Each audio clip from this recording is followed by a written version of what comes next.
Hello everyone, मैं doctor Gurmeet आपका स्वागत करती हूँ अपने यूट्यूब के चैनल एनसीईआरटी मास्टर के ऊपर। आज जो हम डिस्कस करने जा रहे हैं वो है expected questions of CTET science paper 2 का पार्ट नंबर 7। तो इससे पहले हम 6 भाग डिस्कस कर रहे हैं। तो मैं आपको बताना चाहती हूँ इस सीरीज़ में हम जो ग्रेड 8 क्लास की एनसीईआरटी साइंस है उसको हम डिस्कस करेंगे। तो मैं आपको रिक्वेस्ट करती हूँ इस वीडियो को आप बिल्कुल एंड तक देखिएगा। इसमें जो भी क्वेश्चन डिस्कस करेंगे उसमें से एक ना एक जो है आपको क्वेश्चन ज़रूर आएगा। तो अगर आप पेपर 2 की तैयारी करते हैं तो मैं आपको रिक्वेस्ट कर रही हूँ कि प्लीज़ आप इस वीडियो को एंड तक देखिएगा। This is going to be helpful for you, right. तो आज let's start with the question number 61। तो सबसे पहले हम क्वेश्चन नंबर 61 को डिस्कस करेंगे। The part of the earth which supports life is called. Earth का वो भाग जो लाइफ को सपोर्ट करता है हम उसको क्या कहते हैं? लिथोस्फीयर, ग्लोब, हाइड्रोस्फीयर या बायोस्फीयर। तो अगर आपको इस क्वेश्चन का आंसर बिल्कुल भी नहीं पता है तो आप इसको तुक्का भी लगा सकते हैं, क्योंकि यहाँ पे वर्ड लिखा है लाइफ। तो लाइफ का संबंध बायो से है। बायो का मतलब होता है लिविंग। तो जितनी भी लिविंग चीज़ होती हैं उसमें लाइफ होती है, right. So the part of earth which support life is called biosphere, right. तो अगर लिथोस्फीयर की बात करें ये इसमें आता है हमारा लैंड। ग्लोब क्या होता है? मॉडल ऑफ द अर्थ। बात करें हाइड्रोस्फीयर, ये इंक्लूड करता है वाटर को। बायोस्फीयर वो कंपोनेंट ऑफ अर्थ है जो सपोर्ट करता है लाइफ को। तो अगर मैं बायोस्फीयर बताऊं तो बायोस्फीयर में आपका आ जाता है एटमॉस्फेयर। एटमॉस्फेयर में आपको मिलेंगे जैसे कुछ जो है वायरस है, बैक्टीरिया है, that are suspended in the atmosphere. जितना भी जो है हमारा जो ब्लैंकेट ऑफ एयर है that surround the earth, it is called the atmosphere. दूसरा भाग है lithosphere. Lithosphere include the land and the another is the hydrosphere.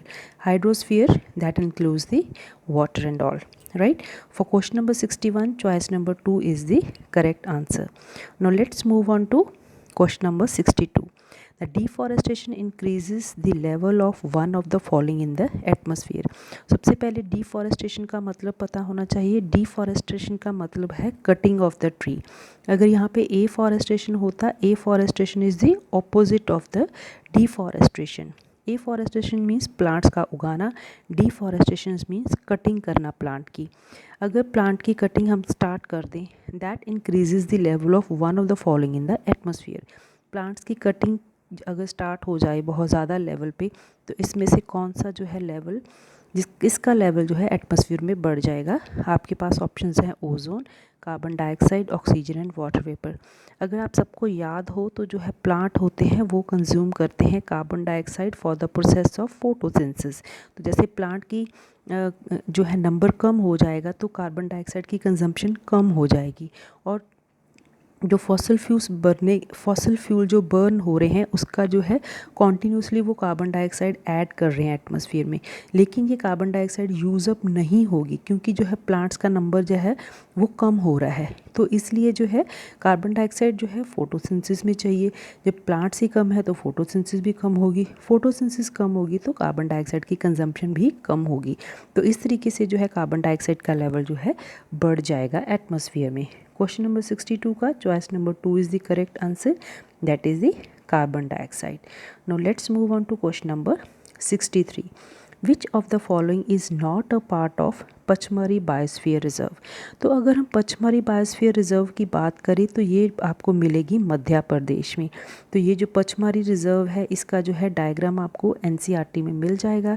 इसका बहुत अच्छी उन्होंने लेबलिंग भी की हुई है।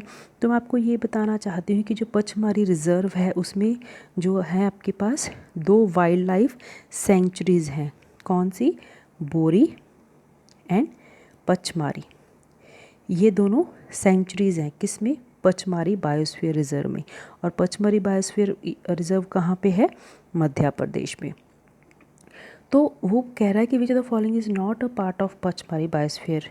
अभी मैंने आपको बताया कि जो बोरी वाइल्ड लाइफ सेंचुरी है और पचमढ़ी वाइल्ड लाइफ सेंचुरी है ये दोनों भाग हैं पचमढ़ी बायोस्फीयर रिजर्व के। और एक इसमें जो है नेशनल पार्क भी आता है, वो है सतपुरा नेशनल पार्क। तो अगर हम मैं आपको बताना चाहूँ जो पचमढ़ी बायोस्फीयर रिजर्व है that contains 2 wild life sanctuaries Bori wild life sanctuary and Pachmarhi wild life sanctuary. और उसमें एक नेशनल पार्क है, कौन सा? Satpura national park. तो इसमें से आपकी ऑप्शन बची बंदीपुर नेशनल पार्क, जो कि भाग नहीं है पचमारी बायोस्फीयर रिजर्व का। For question number 63 choice number 3 is the correct answer, Bandipur national park. तो अगर हम बंदीपुर नेशनल पार्क की बात करें, ये एक टाइगर रिजर्व है। कहाँ पाया जाता है? कर्नाटका में। तो आपको यही पता चल गया, ये सब जो तीनों हैं मध्य प्रदेश में मिलेगी, ये भी मध्य प्रदेश में मिलेगी, ये भी मध्य प्रदेश में मिलेगी, ये भी मध्य प्रदेश में, ये आपको मिलेगी कर्नाटका में। So it is not a part of Pachmarhi biosphere reserve. और मैं आपको ये बताना चाहती हूँ, यहाँ पे एक रिजर्वॉयर भी है जिसको हम बोलते हैं तावा reservoir. So Tawa reservoir is also there in the Pachmarhi biosphere reserve. Now let's move on to question number 64. Which of the following animal is no longer found in Satpura national park in Madhya Pradesh? इसमें से कौन सा जानवर है जो अभी सतपुड़ा नेशनल पार्क मध्य प्रदेश में नहीं पाया जाता? आपके पास ऑप्शन है wild buffalo, wild boar, marsh crocodile and wild dog. तो जो है वाइल्ड बफलो ऐसा है जो अभी it is no longer found in this Satpura national park in Madhya Pradesh. Question number 64 का choice number 1 that is wild buffalo is the correct answer. Now let's move on to question number 65. Those species of plants and animal which are found exclusively in particular area are called. वो species चाहे वो plants की हो या animals की, अगर किसी particular area में पाई जाती हैं तो हम उसको क्या बोलते हैं?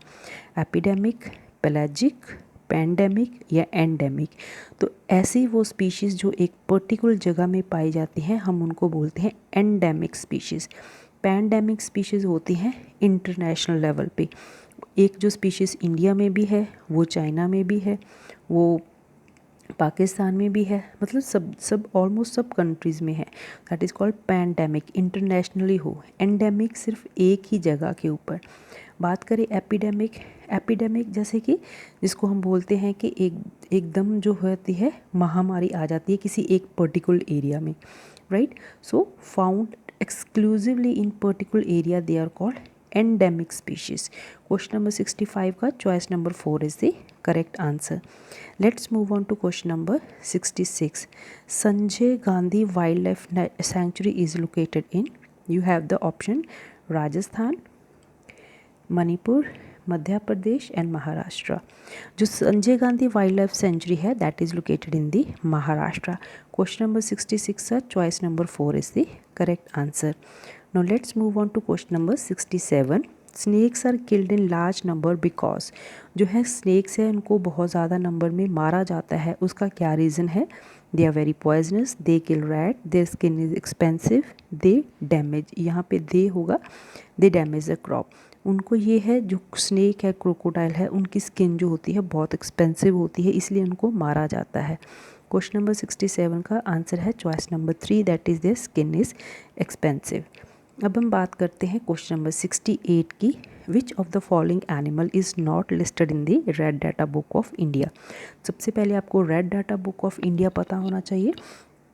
रेड डाटा बुक, जैसे कि रेड जो है खतरे का निशान माना जाता है, तो जो रेड डाटा बुक है उसमें वो एनिमल्स या प्लांट्स का नाम लिखा हुआ है जो अभी जो है जिनकी लाइफ खतरे में है, जो मतलब उनका नंबर बहुत कम है, वो डेंजर में है या एंडेंजर हैं, मतलब वो ख़त्म होने वाली हैं। तो कौन सी है? हर कंट्री की अपनी अलग रेड डाटा बुक होती है। जैसे इंडिया की है तो आपको ये बताना है जो नॉट लिस्टेड है। You have the option black buck, flying squirrel, tiger and leopard. तो लेपर्ड ऐसा है जिसका नाम लिस्टेड नहीं है रेड बुक ऑफ इंडिया में। तो आपके पास जो है फ्लाइंग स्क्विरल का नाम है, ब्लैक बक का नाम है एंड टाइगर का नाम है, लेकिन लेपर्ड का नहीं है। हाँ, अब ये कह सकते हैं कि स्नो लेपर्ड का नाम है। यहाँ पे देखो कितना कंफ्यूजिंग है, लेकिन ये एनसीईआरटी में मेंशन्ड है। स्नो लेपर्ड का नाम है लेकिन लेपर्ड का नाम नहीं है। इवन टाइगर का भी नाम है, it is already mentioned here. Barasingha का नाम है रेड डाटा बुक में। फिर आपके पास इंडियन जायंट स्क्विरल है, उसका नाम है। And then is great Indian rhinoceros, इन तीनों का भी नाम है। For question number 68 choice number 4 is the correct answer. Let's move on to question number 69। Which of the following is an extinct species of animal. Extinct का मतलब है जो इस दुनिया से हमेशा के लिए जा चुकी हैं, वो अब नहीं वापस आएंगी, वो हमेशा के लिए ख़त्म हो चुकी हैं। इसमें से कौन सी जो है extinct species of animal? You have tiger, desert cat, snow leopard and dodo. तो क्वेश्चन नंबर 69 का आंसर है 4, दैट इज़ डोडो। डोडो जो है एक्सटिंक्ट स्पीशीज़ की हम जो है हमारी एनिमल्स हैं। बात करें और एक्सटिंक्ट स्पीशीज़ ऑफ एनिमल की, तो उसमें आपके पास आएगा dinosaur, you have cave lion, Caspian tiger and Irish deer. तो आपको ये इस तरीके से भी आ सकता है, जैसे केव लायन, कैस्पियन टाइगर या 1 and 2, all of this. So you make sure आपको पता होना चाहिए कौन सी एक्सटिंक्ट स्पीशीज़ है अलॉन्ग विद दी डोडो। डोडो के साथ आपके पास और ऑप्शन है, डायनासोर हो गया, you have cave lion, Caspian tiger and Irish deer, right? So now let's move on to question number 70. Which of the following is an endangered species of animal? Endangered मतलब जो खतरे में है, उसमें से कौन सी स्पीशीज़ हैं जिनको जो है खतरा है, जो ख़त्म होने वाली हैं? You have the option dinosaur, Asiatic lion, Irish deer and you have the hyena. तो अगर हम बात करें, जो एशियाटिक लायन है वो एक एंडेंजर्ड स्पीशीज़ में आती है। तो इसी के साथ जो है हमारा chapter conservation of plants and animal, that is class 8 की जो एनसीईआरटी में दिया हुआ है, इसके साथ जो है हमारा ख़त्म होता है। तो मैं उम्मीद करती हूँ आपको मेरे वीडियोस पसंद आ रहे होंगे। तो अगर आपको मेरे वीडियोस पसंद आ रहे हैं, आप अपने फ्रेंड्स के साथ शेयर कर सकते हैं और इन वीडियोस को डाउनलोड भी कर सकते हैं। और आप मेरे चैनल को सब्सक्राइब करें और बेल आइकन को दबाएं, ताकि जब भी कोई नई वीडियो ऐड होती है आपको जल्दी से पता चल जाए। And thank you so much for watching.